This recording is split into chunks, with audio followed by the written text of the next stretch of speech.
Em tempos de pandemia, eu gostaria de fazer uma homenagem ao ex-jogador do Fluminense de origem britânica Archibald William French, ou simplesmente French. Em 1918, French era titular do time do Fluminense que conquistaria o bicampeonato, mas faleceu no dia 29 de outubro vítima da gripe espanhola.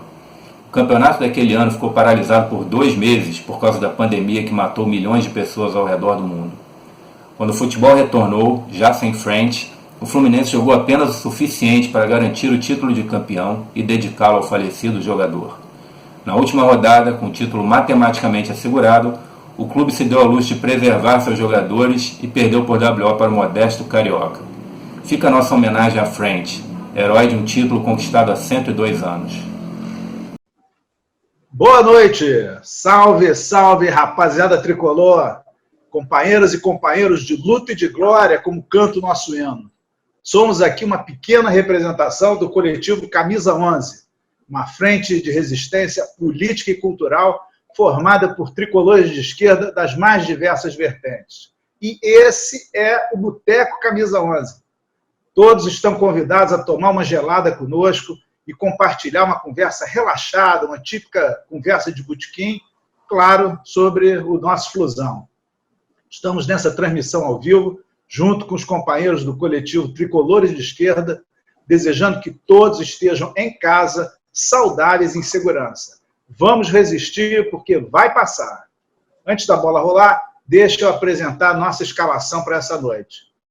Temos o companheiro Cezinha no meio de campo, cérebro do time, eu, o Marco, e cobrindo todas as posições do ataque, o Lucas. É isso aí. Queria fazer uma saudação especial à companheira Maria Isabel, presidente do Sindicato das Domésticas. Além de diversão e papo furado, essa transmissão ao vivo vai passar, pretende angariar contribuições para o Sindicato das Domésticas, para que eles possam doar, para aquelas que estiverem atravessando maior necessidade, possam doar alimentos, cestas básicas, etc. Então a gente pede que, por favor, contribuam com a campanha de solidariedade com as trabalhadoras domésticas do Rio. Você entra lá na Vaquinha Online, vaquinha.com.br, e acha lá, campanha de solidariedade às trabalhadoras domésticas. Ao longo dessa transmissão, certamente vai estar escrito aqui o link correto para vocês colaborarem. Bom, vamos para o nosso papo, então. Dá licença, vamos olhar a palavra primeiro. Eu acho que hoje o principal assunto do futebol é a falta de futebol, né? Estamos todos vivendo aí uma abstinência imensa. E, no entanto, apesar de estar sentindo falta, a gente está preocupado com o retorno precipitado das partidas de futebol, das competições, dos campeonatos, né? Como é que vocês estão vendo aí essa conjuntura? Se tem alguma coisa de positiva nessa ausência de futebol, é que acho que eu nunca fiquei tanto tempo sem ver o Fluminense perder, né? Então, assim... Fala isso. Tô morrendo de saudade de ver o time em campo, de ir para o estádio, de ver a torcida reunida. É difícil, né? Mas não dá nem para pensar em voltar a futebol nesse momento. Mas a crise de abstinência, às vezes, é grande. Outro dia eu assisti o primeiro jogo do Campeonato Sul-Coreano, que voltou, foi o primeiro a voltar, né?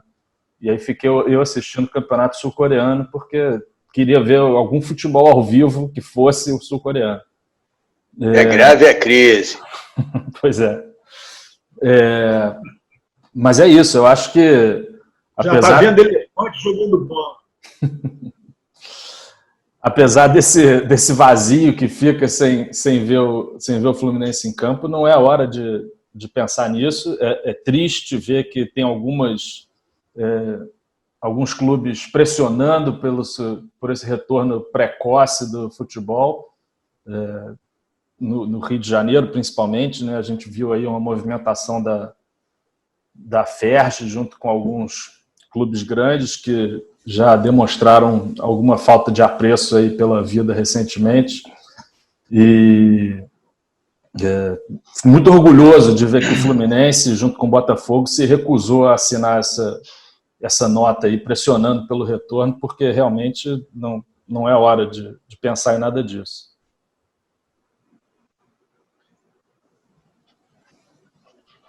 Diga lá, Cezinha. Essa situação, essa atual circunstância de isolamento social por conta da pandemia, está mudando a vida, né? E mudando algumas prioridades, algumas concepções, alguns valores de todos. No meu ponto de vista, a gente está conseguindo relativizar algumas necessidades, alguns hábitos, algumas atividades e priorizar e verificar a importância e a relevância de outras. O Botequim e Futebol, certamente a gente tem sentido bastante essa abstinência, né? Por outro lado, a falta do convívio social, de um modo geral, também tem angustiado bastante todos nós. Tenho visto jogos pela televisão e é interessante a gente rememorar alguns jogos do Fluminense, a gente rever. É interessante que é outro jogo, né? É outro jogo. Sem dúvida. Eu particularmente percebo um jogo diferente. Pô, eu achava que esse jogo, eu vi recentemente o jogo do Fla-Flu, do gol de barriga do Renato, falei, pô, esse jogo eu vi diferente, né? Porque o meu registro, a minha lembrança, a minha memória era de estar no Maracanã, então era outro jogo. Mas vai passar, eu imagino que vai passar. Olha, eu concordo com a análise de vocês e queria até fazer um registro aqui, porque a gente, como todo torcedor, é corneteiro, né? Reclama do time, reclama da diretoria, e eu acho que a gente tem que elogiar a diretoria do Fluminense, o presidente, nessa postura, eu diria até intransigente, firme, né? Em defesa da saúde dos funcionários do clube, não só dos jogadores, né? E com um detalhe, o Fluminense é um clube que tem a dívida que a gente sabe que tem. O Fluminense não demitiu um funcionário, o Fluminense não suspendeu um contrato. Até alguns, digamos, co-irmãos. Você tem um famoso time aqui do continente, da Colômbia, que é o Milionários de Bogotá, né? Nós recentemente passamos a ter um Milionários da Guanabara. Até o Milionários da Guanabara mandou funcionário embora.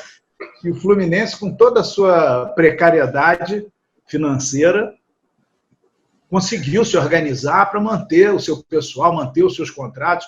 Acho que isso é uma coisa que a gente tem que saudar. Você falou que viu um jogo aí recentemente, um jogaço histórico, né? Nosso título de 95. Eu queria perguntar para vocês dois, desses nossos jogos mais recentes, não de 95, mas dos títulos brasileiros, vocês reviram alguma coisa? Ver o jogo lembrou alguma situação particular?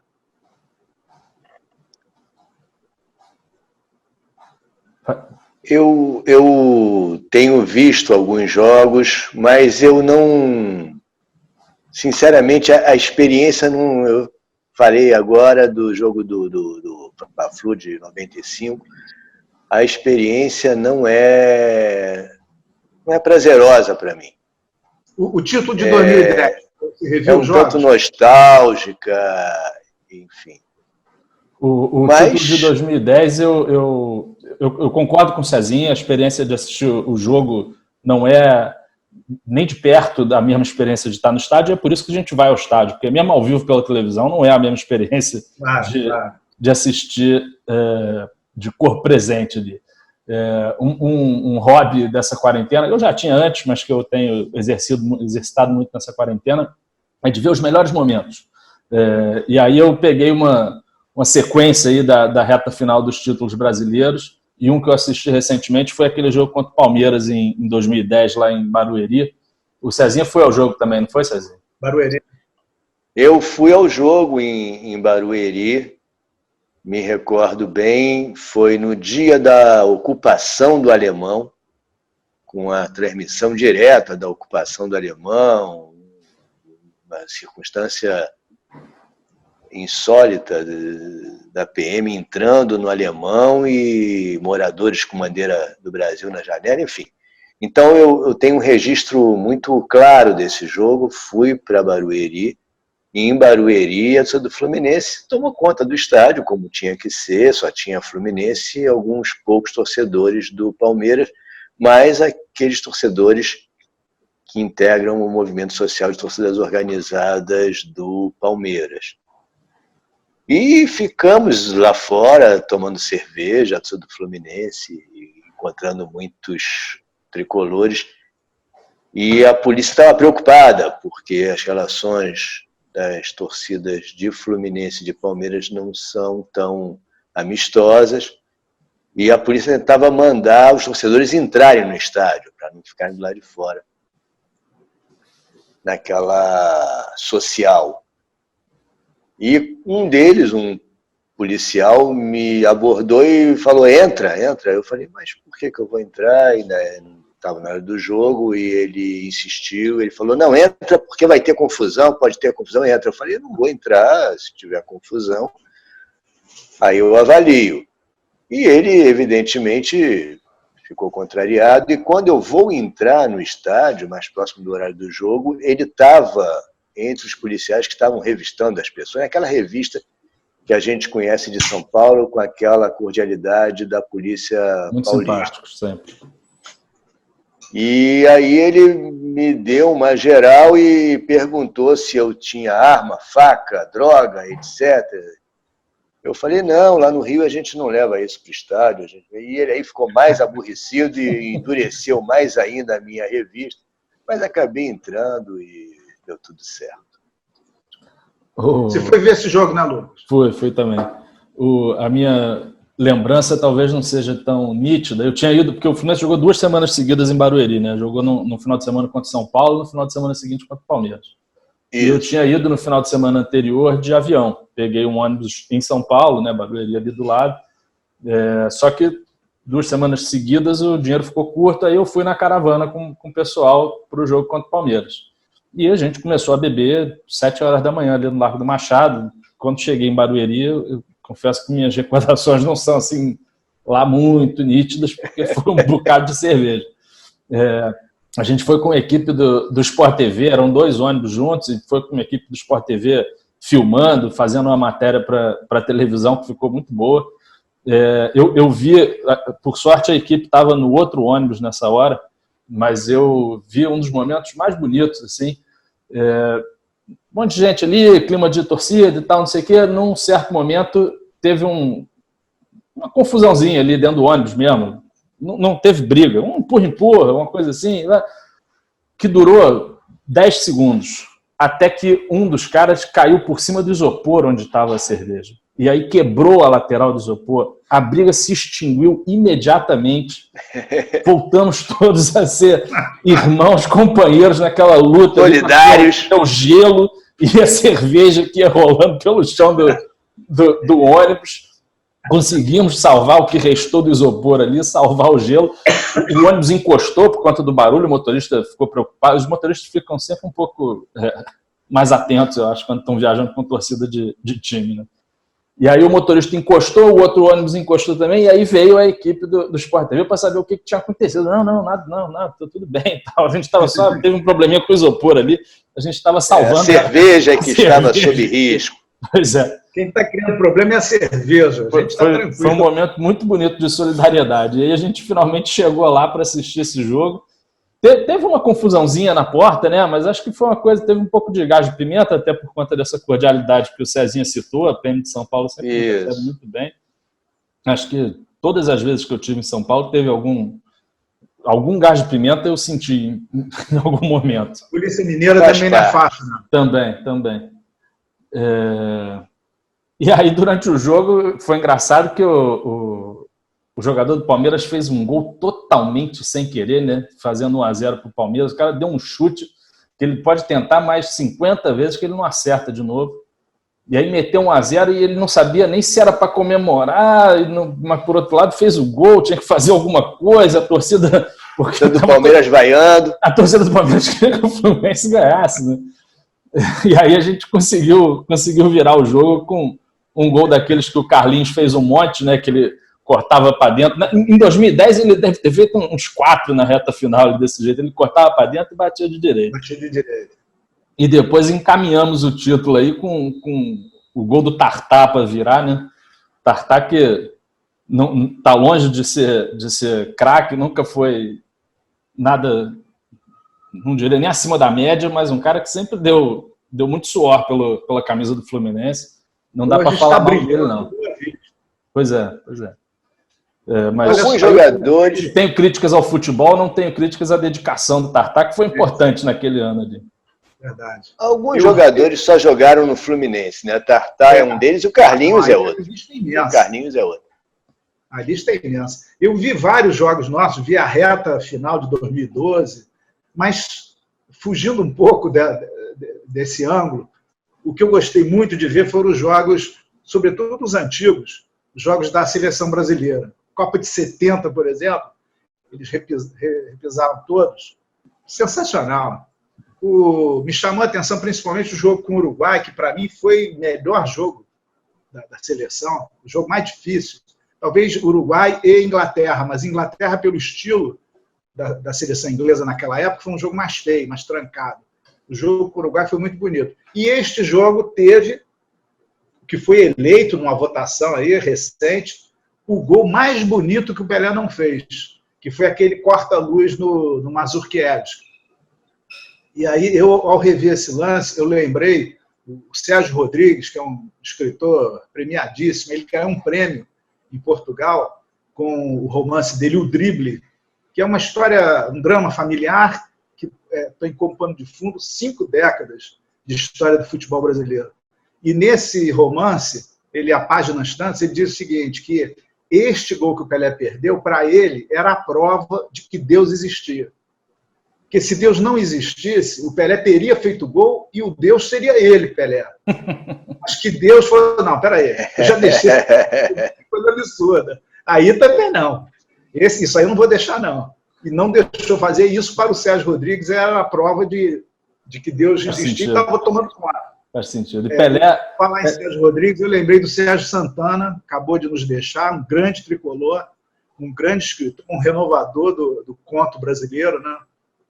E ele deixou um conto inédito, não sei se vocês leram, o clube até divulgou, até um ator lendo uma parte do conto, eu não vi, que chama-se Memórias de uma Trave, lembranças ou memórias de uma trave de futebol. E a ação se passa num treino no Fluminense em 1955, com Telê, com Clóvis, e ele descreve, quer dizer, na verdade, quem descreve a história é a trave, que está ali assistindo, se maravilhando com aquela jogada, o gol que é feito de peito, encobrindo o goleiro e tal. É muito interessante. Legal, vou procurar. E aí, ver o Pelé jogar é sempre uma satisfação. Eu sempre digo para quem se atreve a comparar Pelé com outros jogadores, que esses jogadores são brilhantes, você vê, você fica deslumbrado, você acha aquilo maravilhoso. Você vê a jogada do Pelé, você acha que foi combinado. Não é deslumbramento, é um espanto. Assim, não é possível alguém estar fazendo isso. O zagueiro sabia, saiu da frente, porque é uma coisa de outro mundo, né? Vocês ainda viram ao vivo, mas para quem não viu ao vivo, que é o meu caso, tem hora que parece... Sabe esse pessoal que não bate muito bem, que diz que o homem não foi à lua, que aquele vídeo é montagem e tal? Acho que esse negócio de Pelé não existiu. Esse vídeo foi tudo combinado, tudo armado e tal. E o Pelé, que apesar de todos os feitos, de todas as conquistas, foi alcançar sua maior conquista já depois de aposentado, né? Ele já estava aposentado quando jogou pelo Fluminense, não foi? Já estava. Acho que uns 2 anos. Está recém-aposentado, mas estava. Você conhece o Pelé essa fez história, alguns jogos depois que ele aposentou, fazendo com que as pessoas até duvidassem se ele realmente... Mas ele voltou a jogar. Né? Ele nem ia fazer, né? Não é essa a história? Foi involuntário. Coincidiu, acho que foi no final da década de 70. Eu acho que foi Deus de novo que interviu, não foi? Eu acho que foi em 78. O Fluminense estava excursionando na Nigéria e o Pelé, já tricampeão, né, 78, e aposentado há pouco tempo, estava lá fazendo uma campanha de marketing, acho que de uma marca de eletrodomésticos, uma coisa assim. E aí os caras resolveram fazer uma promoção simples, singela, convidaram o Pelé para dar o pontapé inicial do jogo. Ele vestido normalmente, só que, ou por coincidência, ou por oportunismo, a imprensa começou a divulgar que o Pelé ia jogar. E a população acreditou, né? Claro. Então venderam 30 mil ingressos rapidamente e as pessoas foram para o estádio para ver o Pelé. Aí os organizadores, o Silvio Vasconcelos, que era nosso presidente na época, esclareceram, não, o Pelé não vai jogar. O chefe de polícia falou assim, olha, não me responsabilizo. Se esse homem não entrar em campo, eu não sei o que pode acontecer. Aí foi o jeito, né? Aí Pelé entrou, jogou para jogar. Como é que é? Aí botaram o cara para jogar, então. Foi o jeito, ele nem tinha chuteira, pegou uma chuteira emprestada, ficou apertada no pé dele e tal. Ele jogou lá, acho que, não sei se jogou nem um tempo inteiro, não fez gol, fez uma presença para a paz na Nigéria, né? Tenho certeza que ele coloca em negrito no currículo essa partida aí. Dhaka Rovers. Mas aí ganhamos de 2-1, o Bruxa fez o primeiro gol, o Arthurzinho, o grande Arthurzinho, fez o segundo. Mas o curioso nessa história é que o gênio que foi aclamado, carregado no final do jogo, não foi o Pelé. Foi o nosso Gilson, o gênio, que acabou com o jogo, arrebentou a torcida. Ele pegava na bola, a torcida levantava e no final do jogo pediram camisa, carregaram ele. Quer dizer, essa foi a consagração do outro gênio, do Gilson. O Pelé já estava consagradíssimo, né? Já tinha até se aposentado. O Gilson é que se consagrou. Agora, a curiosidade, você sabe por que o Gilson tem esse apelido de gênio? Não faço ideia. Não é pela habilidade, apesar dele, ele tinha muita, não só habilidade, como visão de jogo. Ele começou na ponta, mas jogou no meio de campo também. Ele tem esse apelido porque diziam que ele era tão pequenininho, tipo a lâmpada de Aladim, ele era tão pequenininho que ele cabia dentro da garrafa. Podia ser um gênio. É verdade. E essa pessoal, história, Marco, da polícia interferir na organização do jogo, no caso até na escalação, me fez lembrar o nosso jogo com o Boca aqui no Maracanã, na Libertadores de 2008, que a polícia mudou o lugar da torcida do Boca, porque se o Boca não tivesse na arquibancada, o chefe do policiamento do JEP disse que não se responsabilizava. Exatamente como o policial lá nigeriano. Pessoal, acho que podemos pedir a penúltima, né? Isso. Vamos encerrar a transmissão por aqui. Queria agradecer o pessoal que está nos assistindo, que está nos acompanhando. Queria lembrar da contribuição para o Sindicato das Trabalhadoras Domésticas do Rio, lideradas pela nossa brava companheira Maria Isabel. Pedir que todos entrem na vaquinha, façam a contribuição que for possível, mesmo que seja uma coisa simbólica, tudo nesse momento, tudo é positivo, tudo contribui. O simples ato de solidariedade já é uma contribuição. Queria, então, despedir de vocês, passar a palavra aí para o Lucas, para o Cezinha se despedirem também. Deixo aqui as minhas saudações tricolores. Um prazer voltar a tomar cerveja acompanhado de vocês aí, ainda que virtualmente, mas já é melhor do que nada. Voltar a falar de Fluminense, estava com uma saudade danada. Tirar essa camisa do armário. Nem camisa eu tenho usado esses dias, a gente só fica trancado dentro de casa. Foi muito bom voltar a vestir uma camisa dessa e falar de Fluminense e lembrar de emoções aí do passado. E é isso, tem que segurar essa onda aí, não é nem hora de pensar em voltar ao futebol. Fiquem em casa, todos vocês dois e todos que estão assistindo. E a hora que der, a gente volta no estádio. Por enquanto, ficar assistindo melhores momentos na internet, não tem jeito. Um abraço, saudações tricolores. É muito bom estar com vocês, ainda que pelos recursos cibernéticos aqui, às custas dos recursos cibernéticos, mas é muito bom estar com vocês. E quando essa circunstância aí de pandemia, isolamento social passar, e vai passar, a gente vai ter que fazer uma agenda de festa, de encontro, de reuniões sociais, porque a gente vai ter que recuperar isso aí. Mas foi muito bom. Um abraço a todos que estão nos assistindo, saudações tricolores e vamos em frente pela esquerda, sempre aberto pela esquerda. Sempre aberto pela esquerda. Fala galera, meu nome é Luiz Cláudio, na arquibancada conhecido como Claudinho. Fui presidente da Força Jovem do Vasco de 2008 a 2010, atualmente fundador e diretor da Anatorg. Vou falar um pouquinho do início da Anatorg. Conseguimos reunir as principais lideranças das organizadas do Brasil, com isso levando a importância da conscientização e organização das instituições. Isso foi entendido, não é à toa que hoje temos mais de 200 torcidas filiadas à Anatorg, trabalhando firme, conscientizando, levando para dentro das suas instituições o que é ser realmente uma torcida organizada. Se isso hoje em dia fosse compreendido por todas as torcidas, todos os movimentos de arquibancada, não tenho dúvida que seríamos uma potência nacional. E isso é o que é o nosso objetivo. Estamos caminhando devagarinho, aos poucos, mas conscientizando e levando a importância desse processo.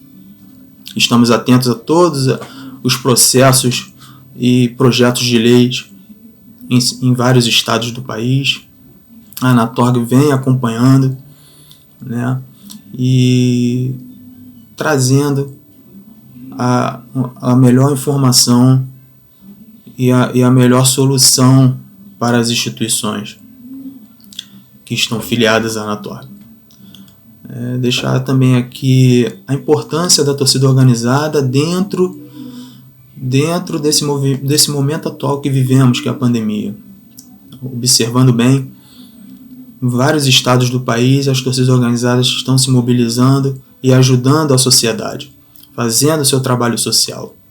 E isso nós somos obrigados a divulgar, porque se depender da mídia convencional, ninguém irá saber disso. Então nós temos que propagar esse benefício que estamos fazendo para a sociedade e quebrar essa barreira que existe entre sociedade e torcidas organizadas. Isso é muito importante. Deixar também aqui um posicionamento da Anatorg. Sabemos o momento atual, sabemos das dificuldades que todos estão passando, porém entendemos que seguir as orientações do Ministério da Saúde é uma coisa importantíssima, né? O uso de máscara, o álcool em gel, lavar as mãos com sabão, fazer a higienização pessoal. Se tiver que sair de casa, fazer sua higienização ao sair, ao entrar dentro de casa, para não levar para seus parentes nem amigos.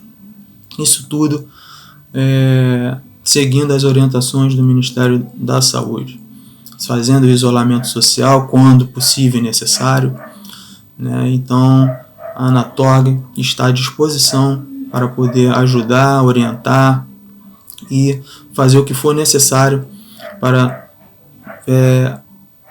desenvolver as torcidas organizadas do país.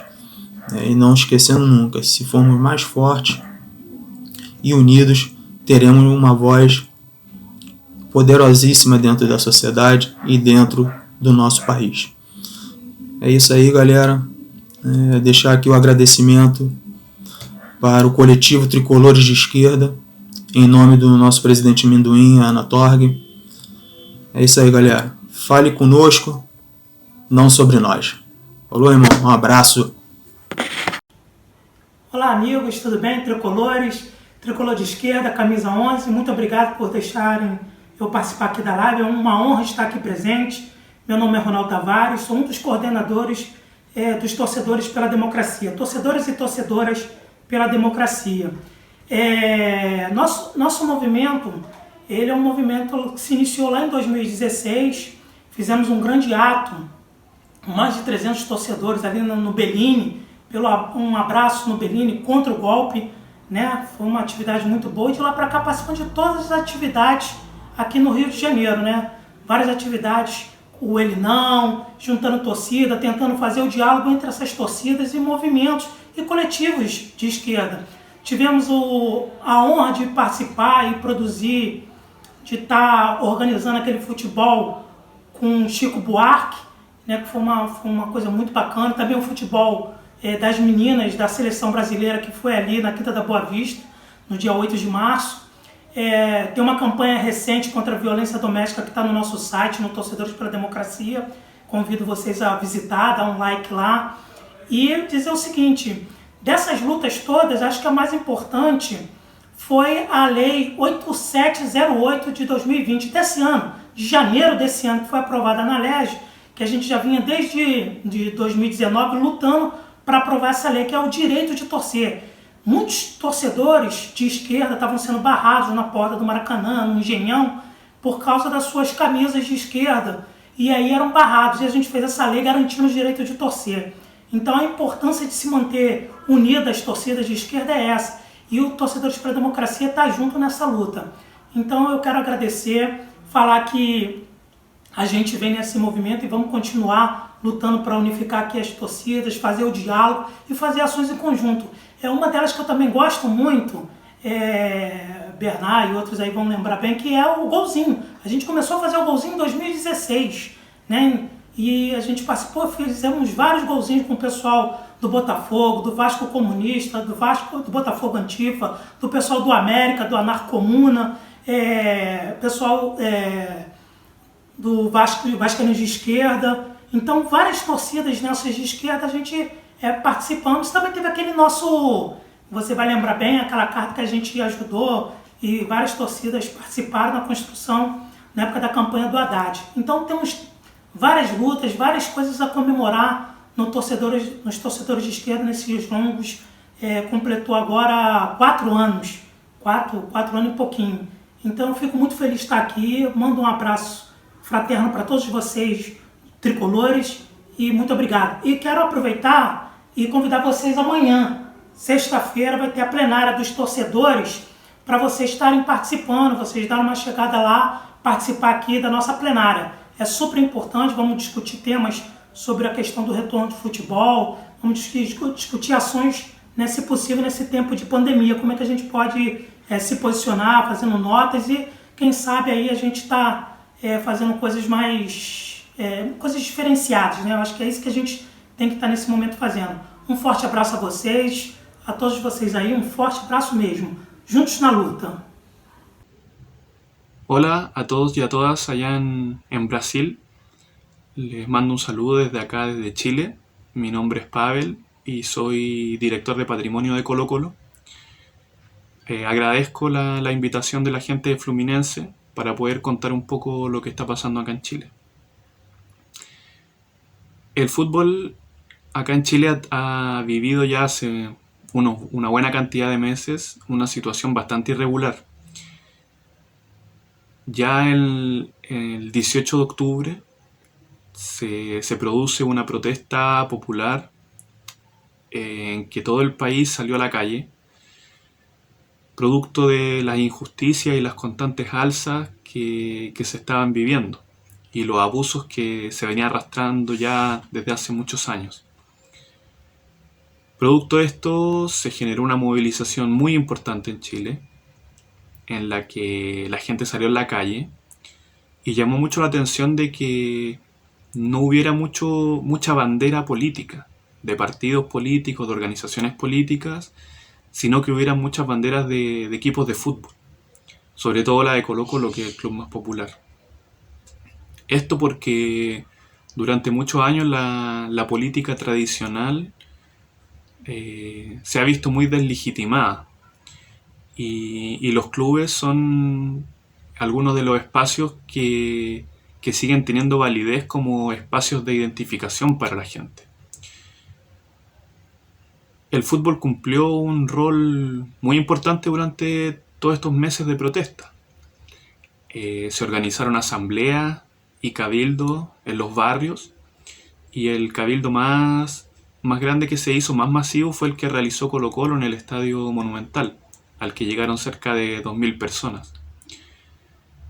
También se vio mucho en en las protestas, banderas, gente con la camiseta, pero también hay muchos heridos y bastantes muertos que eran hinchas y socios de los clubes. En el caso de Colo-Colo, los casos más emblemáticos son de Gustavo Gatica y de Fabiola Campillay, que perdieron la vista producto de la represión de la policía, y de Jorge Mora, que fue asesinado, atropellado por la policía a la salida de un partido. Bueno, el fútbol, a propósito de las protestas, se suspendió el año 2019 y muchos pensaban que el 2020 iba a poder retornar con tranquilidad. Pero bueno, con el asesinato de Jorge Mora se intensificaron las protestas y los partidos siguientes hubo muchos incidentes que terminaron por suspender también el campeonato. Luego de esto llegó todo esto de la pandemia, del coronavirus, y obviamente como en el resto del mundo se terminó por suspender el campeonato también, y toda la actividad deportiva, profesional o de cualquier tipo. Y los clubes también trataron de buscar alguna forma de ayudar. Acá en Chile los clubes son sociedades anónimas. Y algunas de ellas hicieron algunos gestos con sus hinchas. Como fue el caso de Universidad Católica o Everton, que regalaron algunos alimentos a sus hinchas de mayor edad. Nosotros como Colo-Colo, que todavía existe el club, es parte de la orgánica que disputa algunos espacios con la sociedad anónima, nos propusimos también poder ir en ayuda de nuestros socios. Por lo tanto, lo primero que hicimos fue entregar una cantidad importante de cajas de alimentos a nuestros socios de mayor edad, y luego generamos con el centro de estudios que tiene el club una encuesta y un instrumento que nos permitió conocer un poco más de información respecto a socios que estaban con problemas laborales, con bajos sueldos, en situaciones complejas más allá de la edad. Y con eso logramos también llegar a esas personas. El 19 de abril pasado Colo-Colo cumplió 95 años y obviamente las celebraciones se tuvieron que acomodar al contexto en el que estamos viviendo, y por lo mismo se generó el día 19 de abril se generó una ayuda, un programa por internet en el que hubo bloques en que hablaron ídolos del club, deportistas de nuestras ramas como el voleibol femenino, el futsal, el básquetbol, colocolinos que tienen un rol importante dentro de la cultura, del humor, y se invitó a los socios y a los hinchas a poder hacer un aporte económico para poder comprar más cajas de alimentos. Se lograron más de 500 cajas, las que, bueno, hasta el día de hoy se están entregando. Estos días debería ya terminar la campaña. Y no solo en Santiago, sino también en regiones, a lo largo y ancho del país, que Colo-Colo tiene hincha en todos lados. Entonces ese ha sido el rol quizás más importante que tenía el club, además de tratar de ser un espacio de difusión de la información más relevante respecto a todo lo que está pasando. Los hinchas también se han organizado, han seguido los socios de un proyecto que se llama Rutas Albas, entregando alimentos y ayuda a la gente que está en situación de calle. Y otras organizaciones como los antifascistas han estado entregando insumos médicos, mascarillas, en barrios populares. Eso quizás ha sido lo que hemos podido nosotros realizar durante este tiempo. Bueno, les mando un abrazo grande desde Chile y un saludo muy afectuoso para toda la gente de Fluminense. Adiós. Brilha com o sol da manhã, com a luz do refletor, salve tricolor.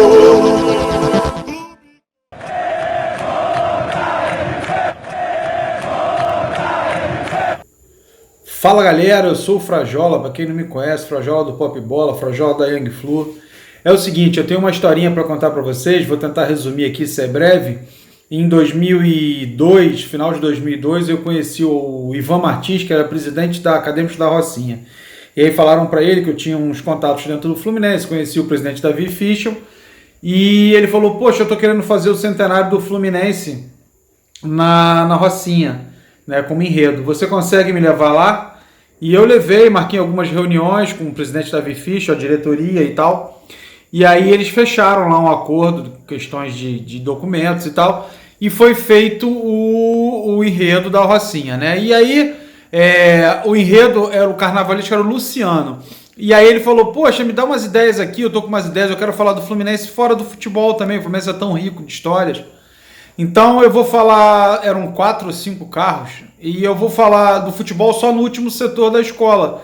E aí eu quero colocar aquele senhor do careca, né, o careca do talco e tal, aquele senhor que se veste de talco, de pó de arroz, no último carro junto com os ex-jogadores que eu vou convidar. Você tem um contato? Eu falei, tenho. E aí lembrei do nosso amigo Heitor da Lincu, que fez o filme Saudações Tricolores, né, que fez uma entrevista com ele, fui no Heitor, contei a história, e aí o Heitor falou assim... bom, eu vou entrar em contato com ele. Algumas semanas depois ele falou, eu tenho uma triste notícia, o careca morreu. Falei, putz, aí falei pro Luciano lá, falei, infelizmente aquele senhor faleceu. Aí ele ficou me olhando pra mim. Aí ele falou, pô, você raspa a cabeça? Na época eu tinha cabelo, né? Isso é início de 2003, vai. E aí eu falei, raspa. Ele falou, pô, então vai ser você. E foi uma das maiores emoções da minha vida, foi representar o careca, né, no centenário do Fluminense, na Acadêmicos da Rocinha, e ninguém sabia, eu tratei isso na boca miúda, e ninguém sabia. Isso foi no Carnaval de 2003. Em 2005, naquela final com Volta Redonda, né, o gol do Antônio Carlos e tal, o Fluminense tinha perdido o primeiro jogo. E aí a assessoria de imprensa lá, o Caco e o Alexandre Bittencourt, eles falaram assim, pô, você tem que reeditar o careca, você já fez na Rocinha, pô, você tem que trazer esse careca de volta, assim, se você não entrar com um time... a gente não vai ganhar, não vai reverter esse placar e não vai ganhar o título. Eu falei, pô, vocês botaram a responsa danada pra mim. Dito e feito, peguei algumas roupas que tinham sobrado, né, o short e tal, o meião, peguei uma camisa que tinha um escudo grande nas costas, botei pra frente, e aí já tinha um talco guardado lá da Young, mais uma bandeira no pescoço e tal, raspei a cabeça novamente, já semi-careca, e entrei com o time. Foi uma das grandes emoções da minha vida, eu entrando com o time, jogando talco pro alto, jogando talco nos jogadores, na imprensa e tal. Inclusive o filho do careca tava lá e tomou um susto, né? Tomou um susto e viu um maluco louco, careca, entrando lá com um time. E ele lembrou logo do pai, até passou mal a irmã dele, se eu não me engano. E no final, como prêmio, né, eu consegui ficar no vestiário e pude comemorar com os jogadores no campo, levantando o troféu lá, pegando o troféu no vestiário e tirando uma foto debaixo do placar e tal. Isso está contado no episódio da Flu TV, né? A Flu TV fez um episódio comigo, então aqui é corrido por conta do vídeo, mas na Flu TV, se você procurar lá, loucuras pelo Flu, acho que é isso, tem a minha história lá em mais detalhes. Valeu, saudações tricolores, fique com Deus aí, uma boa recuperação para todos. Fala, gente! Eu sou Everton Gomes, sou da diretoria do Bloco Carnavalesco Órfãos do Brizola. Um bloco que vem tentando descontrair o carnaval carioca, mas um bloco progressista, de resistência. Esse ano vocês tiveram muito carinho com a gente, compareceram lá no nosso desfile embaixo de chuva, e agora a gente está retribuindo, está devolvendo um gesto de carinho, apresentando aí para todos vocês curtirem ao longo da live um pouquinho do nosso Samba 2020, que teve como tema O Brasil nos obriga a beber. Parabéns, tricolores de esquerda, camisa 11, pela iniciativa de fazer uma live para discutir os problemas do Brasil. É isso aí, a torcida tricolor contribuindo para a resistência a esse momento difícil que o Brasil está vivendo. Um grande abraço, saudações tricolores. Quando o Brizola vem aí, na abstinência, eu meto o pau, sem pudor e sem censura, pra gozar no carnaval. Órfãos do Brizola vem aí, na abstinência, eu meto o pau, sem pudor e sem censura, pra gozar no carnaval. Sou carioca, amor, amor, não vou me iludir. Hoje eu vou beber até cair. Cerveja de milho, churrasco de ovo, a mira na cabeça do povo. A água que sai da torneira não mata, mas da caganeira. A fila da fé só vos abençoa, o diabo vir à toa. O cabaré pega fogo, o presidente só late, a mata é laranja e chocolate. Respeite a minha folia, nazismo não é cultura, na rua nasceu a alegria. O cabaré pega fogo, o presidente só late, a mata é laranja e chocolate. Respeite a minha folia, nazismo não é cultura, na rua nasceu a alegria. O Brasil me obriga a beber, o Enem tá errado e tem juiz ladrão. O verde e amarelo não é de vocês, nossa bandeira é revolução. Fala galera, camisa 11, tricolores de esquerda, saudações tricolores. Eu sou Didu Nogueira, produtor musical e cantor. A gente está vivendo um momento muito complicado, muito difícil, mas como diz um ilustre tricolor, vai passar. E com o tempo a gente vai chegar lá e, enfim, botar de novo o sorriso nos nossos rostos, né? A esperança que a gente precisa cultivar e que está tão bem definida no hino do nosso clube. Por falar em hino, eu numa conversa com o Sérgio Cabral, pai, há muitos anos atrás, o Sérgio me contou que ele foi entrevistar o Lamartine e que o Lamartine disse a ele que tinha sido mais feliz compondo o hino do Fluminense, embora todo mundo saiba que o Lamartine era americano, né? E por falar em música, gente, a gente tem um elenco de músicos, cantores, intérpretes, tricolores assim, espetacular, né? Se não vejamos, Milton Nascimento, Elis Regina, Dori Caymmi, Gilberto Gil, Chico Buarque, Tom Jobim, isso aí para ficar no campo da chamada MPB, né? Pessoal do pop rock, a gente tem o Dado Villa-Lobos, Evandro Mesquita, boleiro, esse joga bola mesmo, esse eu já vi jogar, esse é craque. Lulu Santos, olha só. E no samba, que é minha praia, pô, aí, bicho, já começa em altíssimo nível. Ninguém menos que Donga. O autor do primeiro samba gravado no Brasil era tricolor. E se vocês querem saber, o Donga tinha um caderno, vários cadernos de partitura, em que ele colocava o escudo do Fluminense nesses cadernos. Isso foi dito pela Lígia Santos, filha dele, e corroborado pela Márcia Zaira, sua neta. Então a gente já começa lá. Outro sambista espetacular, um dos maiores gênios da música popular brasileira, Cartola, era tricolor. E para sanar uma dúvida aqui, foi Cartola que escolheu as cores da Mangueira, mas não foi por conta do Fluminense, uma adaptação do Grenai verde para passar com Mangueira, não. Era um bloco que tinha no Catete, onde ele morava, e ele tirou desse bloco as cores para vestir a Estação Primeira. Fora ele, olha só, Wilson Moreira, Noca da Portela, Mamãe Giza Nogueira, Agenor de Oliveira, Maclei Matos, Ernesto Pires, Eduardo Galotti, Marquinhos de Oswaldo Cruz. Eu sei que eu vou ficar devendo inúmeros nomes aqui, mas esse como se eu comprar, falecido Gamarra, nosso menino, que Deus o tenha. Selminha Sorriso, que é sambista e é tricolor também, porta-bandeira da Beija-Flor. E falar em bandeira, eu queria mostrar essa aqui. Essa bandeira é daquelas antigas que a gente comprava na porta do Maracanã. Tem 2 autógrafos aqui que me comovem muito. Eu ainda não coloquei isso no quadro, então estou esperando algumas pessoas ainda assinarem. Eu tenho fé e esperança que ainda vai conseguir, que alguns dos meus craques maravilhosos, como Carlos Alberto Pintinho, que para mim é o maior jogador nascido na base do Fluminense, vai que o Riverino está aqui no Rio, eu estou com essa bandeira no bolso. PC Caju, já falei com ele, já está acertado. Mas enfim, eu tenho aqui o autógrafo de ninguém menos que Carlos Alberto Torres, que é outro que também foi criado na base do Fluminense. Então, como são Carlos Albertos e foram criados na base do Fluminense, está tudo certo também. Então são os dois maiores criados na base do Fluminense.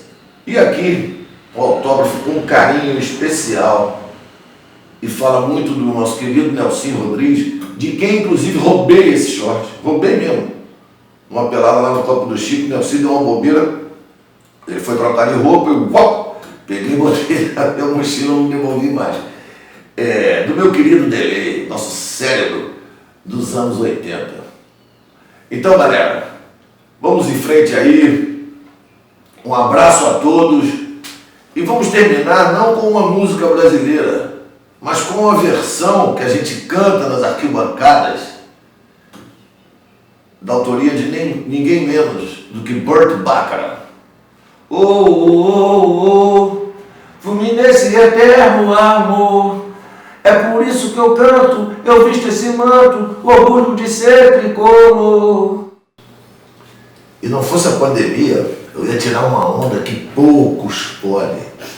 Eu ia chamar para dividir cena comigo um dos caras um dos maiores guitarristas de todos os tempos, que é meu vizinho e grande tricolor, Hélio Delmiro, tá de bom tamanho? E vou lembrar de mais dois sambistas da pesada que eu esqueci. Meu compadre Roberto Serrão e Luiz Carlos Máximo, bicampeão em Mangueira, agora nos anos de 2019 e 2020. Então eu vou cantar um samba do Cartola, como eu não sei tocar instrumento nenhum, um samba do Cartola e do Alto Medeiros, que torcia pro Olaria, acredito em vocês, mas sabia tocar a caixa de fósforo, coisa que eu não sei, mas vamos lá. Sabes que vou partir com os olhos rasos d'água e o coração ferido quando lembrar de ti.